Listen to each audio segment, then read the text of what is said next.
everyone, it's Cindy. Welcome back to Studioloo. So I am here today with the third of 3 books that were created as part of an 8-video series that I did on my Patreon about making a boiled book journal from all scraps in a very simple kind of method. So this journal, all the contents inside, with exception to the vintage photographs that are real vintage photographs, they all came from a boiled pot of rusty bits, botanicals, plants, and papers that have been wrapped in this cotton and tied up with cotton thread. And yeah, now we have this lovely journal. So let's dig into it. So the cover, if you've seen the other videos, a little bit of this could be repetitive, but I just want to give a bit of context. So the tie and the cover are all made from the same piece of fabric. I've stitched them on. You see some pink and black thread here. And this is a one signature journal. These are all one signature. And the cover is unique in that it is literally just this piece of beautiful botanically dyed fabric. You see the plants here, and on the inside, this is the fattest of the 3 journals, and you'll see these little lines that were created by the ties that went around. This is from Brown Eyed Susan's. You see rusting and the tannins at work with the plants. So this journal is called The Trouble with Adventurers. And so the first page of it is actually a book cloth from a large book that started this whole process for me, and it just kind of diverged on its own project. So I've stitched down the sides here. There's lots of visible stitching in these books. This is some very old ledger paper and music paper. Has a really cool like patina from being boiled. This was a book cover, The Trouble with Adventurers by Christy Harris, and I decided to put that in as well. And look how the back turned out. Look at those leaf prints and all that depth of color. These books, I have created a lot of like writing space, but also empty pockets. Not everything is full of something, so there's lots of room to kind of customize and memory keep in these books. This is some metallic scrapbook paper. This is like an index page from a book. I'm trying to remember what book it was from, but I can't recall. I think it was a book about like actors and their different opera shows. And then this gentleman here, that was from a book cover.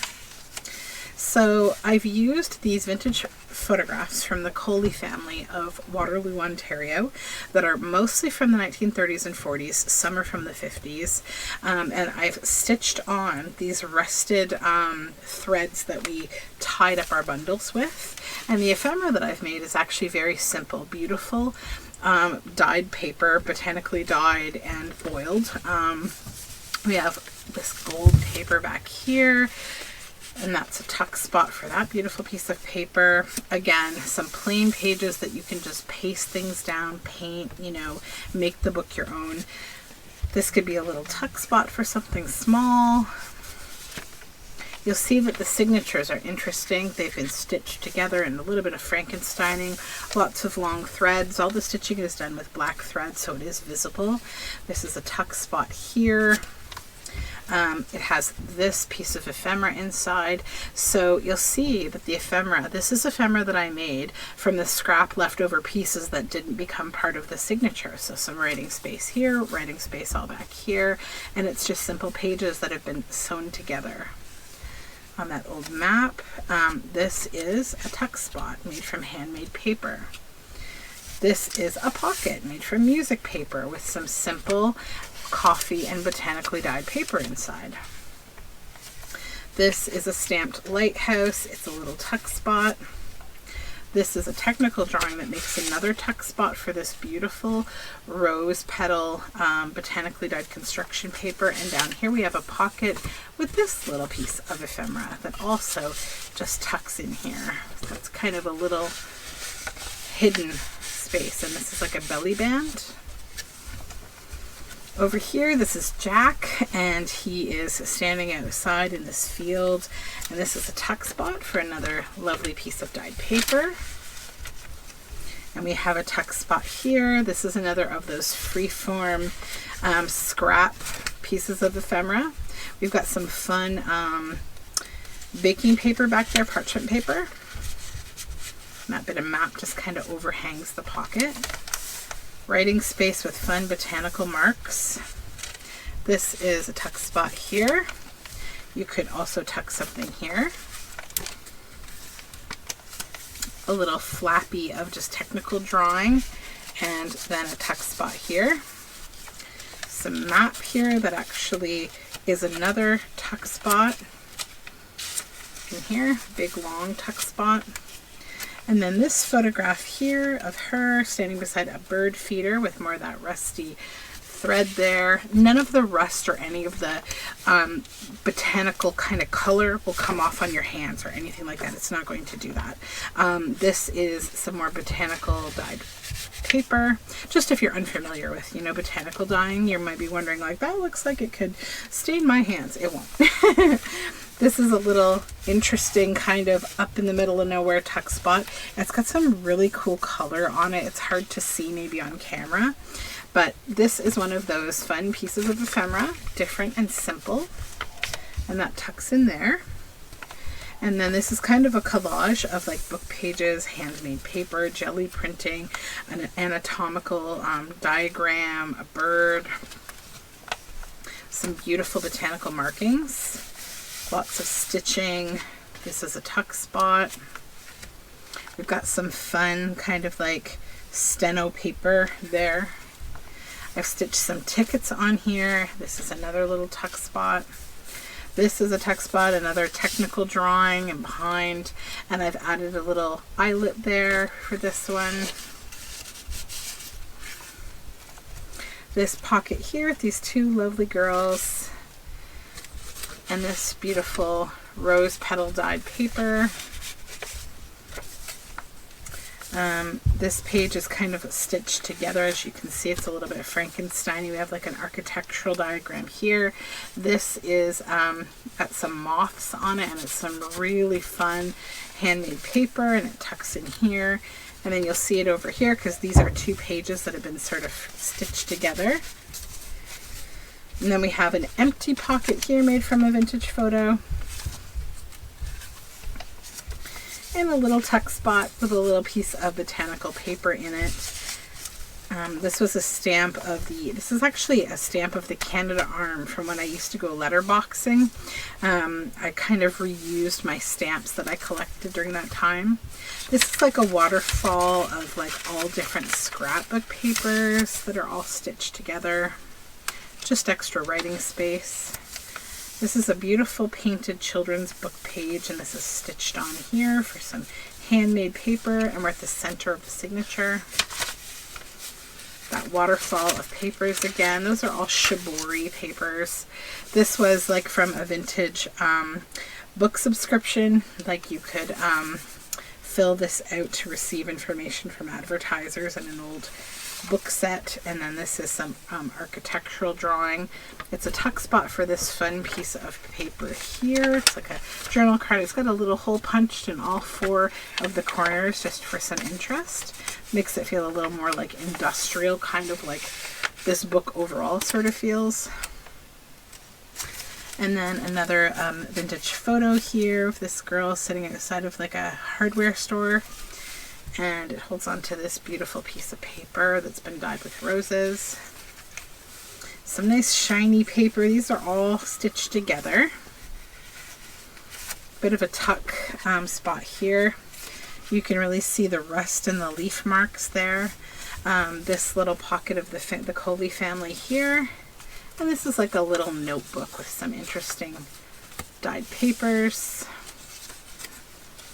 This was from an old scrapbook, and it's kind of like a landscape scene, and it's also a tuck spot.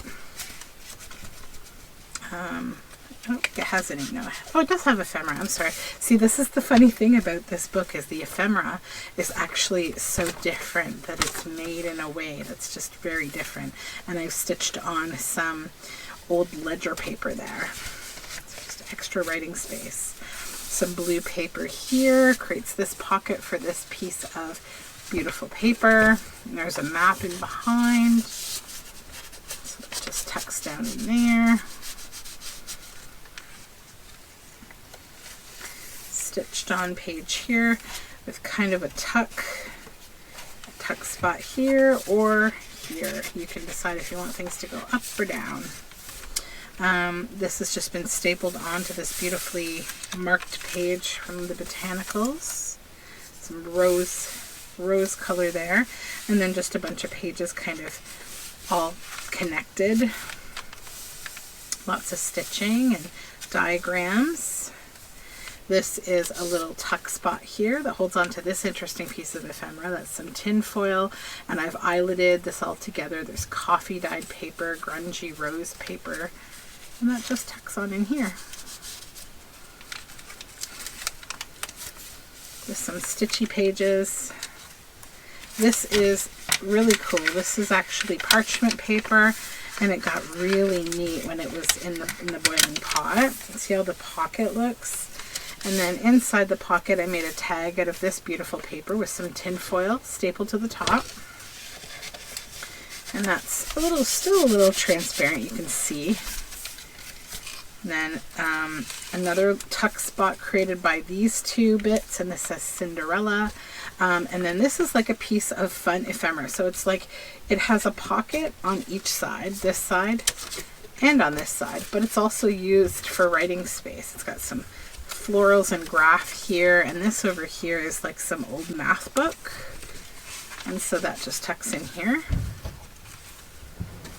This is a beautiful old photo of this gentleman all dressed up here in front of this beautiful climbing ivy with these huge leaves, and it is also a pocket. And look at that marking from the Botanicals, and the little tuck spot here that holds on to this little bit of paper. This is an over the page kind of piece of stationery, so that comes off. And the page, you can see, is quite marked. We see a couple staples here just for decoration, and then that just goes right up on over the top again.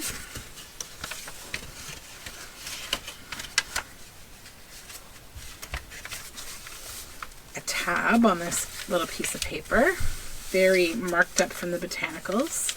And this little dog here with the fun threads again. You can see these zigzag stitches back here. And this nice piece of paper in here. Some of that gold paper. Some stitching here that holds on to this. And I love how this turned out. Like, you can't see the head of this person, the author as child star. But I really love how that turned out. It just adds to the whole grungy appeal of this book to me. It's just so fun.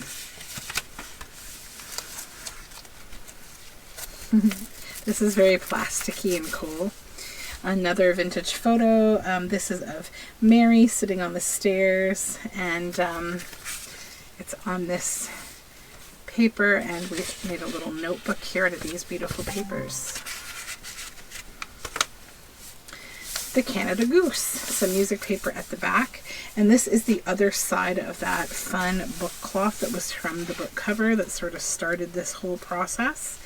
And so that is The Trouble with Adventurers. So if you're interested in this journal, it will be headed up to my Etsy shop. If you're interested in finding out how it was made or what the process was here to create this kind of a grungy book, you can find it in an 8-part video series available to all levels of my Patreon. Both my shop and my Patreon are linked down below in the description box. Thank you so much for hanging out with me. I had a lot of fun making this book and the other two, and I will talk to you again very soon. Bye for now.